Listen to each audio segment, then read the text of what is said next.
Good morning बच्चों। कक्षा 12 के सभी छात्र छात्राएं ध्यान दें। मैं आपकी विषय अध्यापिका श्रीमती मंजू गुप्ता आपको आपकी पुस्तक हिंदी के काव्य खंड को पढ़ा रही थी, जो महादेवी वर्मा का गीत नंबर 3 है, जिसे सांध्य गीत से लिया गया। मैंने बताया था कि इस गीत में महादेवी वर्मा जी ने अपने जीवन की तुलना एक बदली से की है। उसी के संदर्भ में वे अपने जीवन के विषय में बताना चाहती हैं। वे कहती हैं, देखिए, विस्तृत नभ का कोई कौन, मेरा न कभी अपना होना।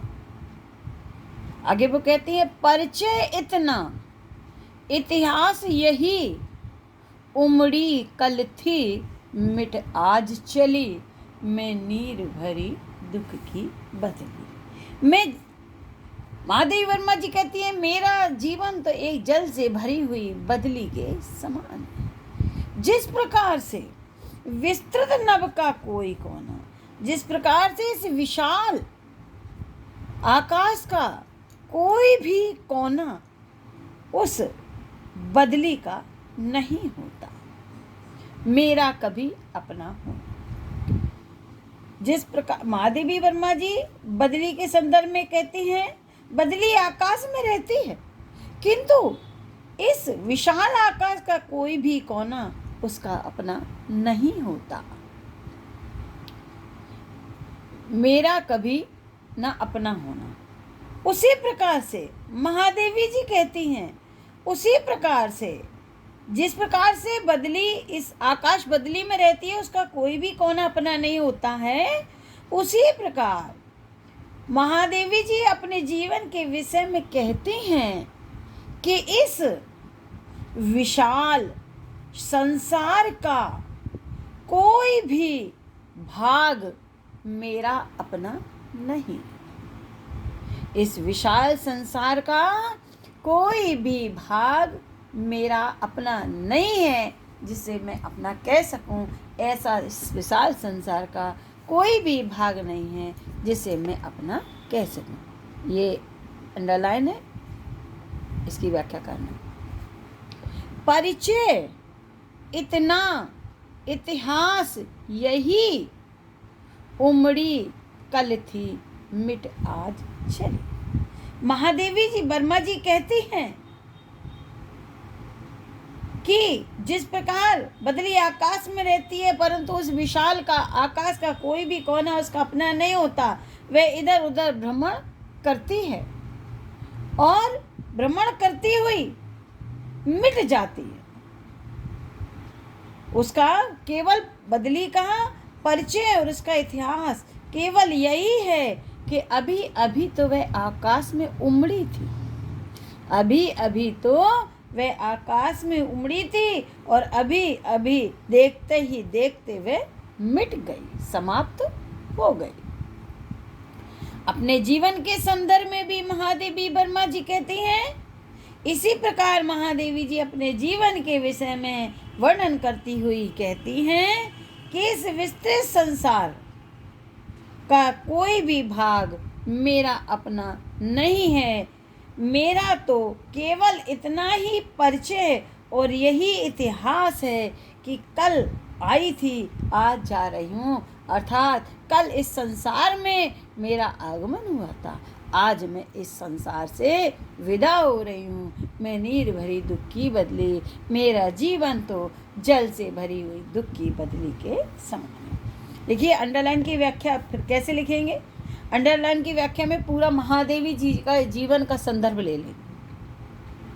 लिखेंगे, महादेवी वर्मा जी कहती हैं कि उनका परिचय और इतिहास केवल यही है कि अभी अभी वह उमड़ी थी, बदली अभी अभी उमड़ी थी और देखते ही देखते मिट गई, उसी प्रकार महादेवी वर्मा जी अपने जीवन के विषय में कहती हैं कि इस विशाल संसार का कोई भी भाग मेरा नहीं। ठीक है, मेरा तो केवल इतना ही परिचय था कि मैं इस संसार में, और यही इतिहास था कि मैं इस संसार में कल आई थी, आज विदा होकर जा रही हूँ। बच्चों, इसमें मानवीयकरण अलंकार है। महादेवी वर्मा जी ने इस गीत में मानवीयकरण अलंकार को और अनुप्रास अलंकार का प्रयोग किया है, और इसमें वियोग श्रृंगार रस है और गुण माधुर्य है। अब कुछ क्वेश्चन हैं जिसे मैंने लिखे हैं आपके लिए, वो इस प्रकार है। देखिए, पहला क्वेश्चन है, पद्यांश के पाठ और कवित्री का नाम लिखिए। पद्यांश का पाठ है गीत नंबर 3, जो सांध्य गीत से लिया गया। कवित्री है महादेवी वर्मा। दूसरा क्वेश्चन है, रेखांकित अंश की व्याख्या कीजिए, जो मैंने आपको ठीक प्रकार से समझा दी। तीसरा क्वेश्चन है, वह किसके माध्यम से, वह किसके माध्यम से, सॉरी यहाँ पर यहाँ लिखना है, यहाँ किसके माध्यम से महादेवी वर्मा अपने जीवन की व्याकुलता प्रस्तुत करती हैं। बड़ा सीधा सा उत्तर होगा कि महादेवी वर्मा जी बदली के माध्यम से अपने जीवन की व्याकुलता को प्रस्तुत करती हैं। चौथा क्वेश्चन है, आकाश में रहने वाली बदली के संदर्भ में यहाँ क्या कहा गया। वही है, आकाश में रहने वाली बदली के संदर्भ में यहाँ यह कहा गया कि बदली आकाश में रहती है, परंतु इस विशाल संसार का उसका कोई भी कोना अपना नहीं होता है। वे इधर उधर भटकती रहती है, वे मात्र इधर उधर ही भ्रमण करती रहती है।